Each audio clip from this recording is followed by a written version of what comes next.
Michaeline, the loss of a baby doesn't just affect mom and dad, does it? No, it impacts the whole family. There's grandparents, there may be siblings, aunts, uncles, cousins, and each of them are going to react in a really unique way. We have a young man who just lost a baby, and he's telling his mother-in-law all about it. Let's take a look and see how he handled this and how she handled it. Hi, honey. Hey, Mom. Me and Natalie, we just lost our baby. Oh, no. Oh. I am so sorry, honey. Oh, that's terrible. Tell me about it. I just don't know what to do for her. It's really hard. I know it's hard for both of you. I don't know what to do. How are you feeling? I'll be all right. I'm just worried for her. Yeah. And I'm sure she's worried for you as well. Yeah.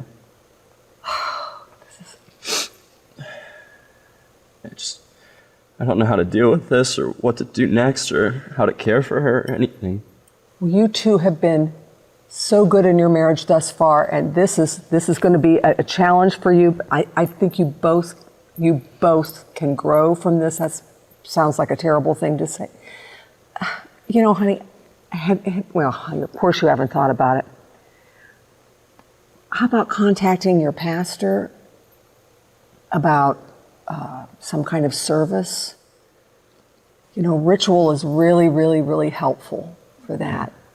I think that could be be a good thing for me and her and just the family. Oh yeah, to honor that baby.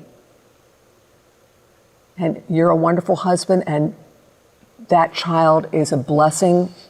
We don't know why or where,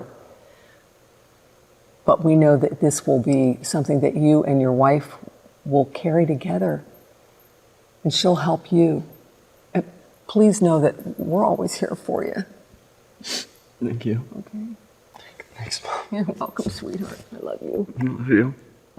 Michaeline, from my perspective, seemed like mother-in-law was pretty sensitive, and it seemed like the son-in-law was pretty open. What do you think?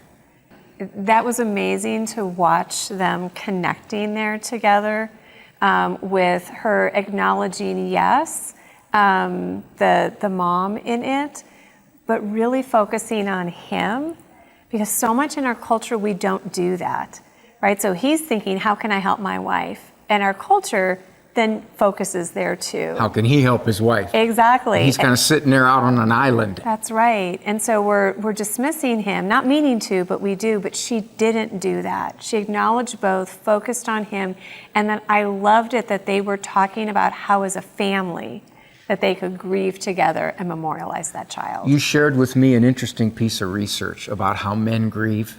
Mm-hmm. Can you tell that to our audience? Yeah, well, one of the things, again, is that men tend to have a delayed reaction. I think part of it because they feel a little bit helpless and want to be able to help the wife. That's something they can do. But then our culture then also dismisses, as we've said. But about 2 years after a loss is when you start to see his levels of grief begin to rise dramatically, and especially with feelings of hopelessness and despair. Why is that? Why is there that delayed reaction? Well, I think we haven't given him permission to grieve. And so he's got to be the strong, he does. Solid. And having a delayed reaction isn't necessarily a bad thing if we're aware of it. And so if at the point when he maybe is in a place where he needs more support, that we're there for him to let him know that that's normal and that we support him. And mother-in-law did that.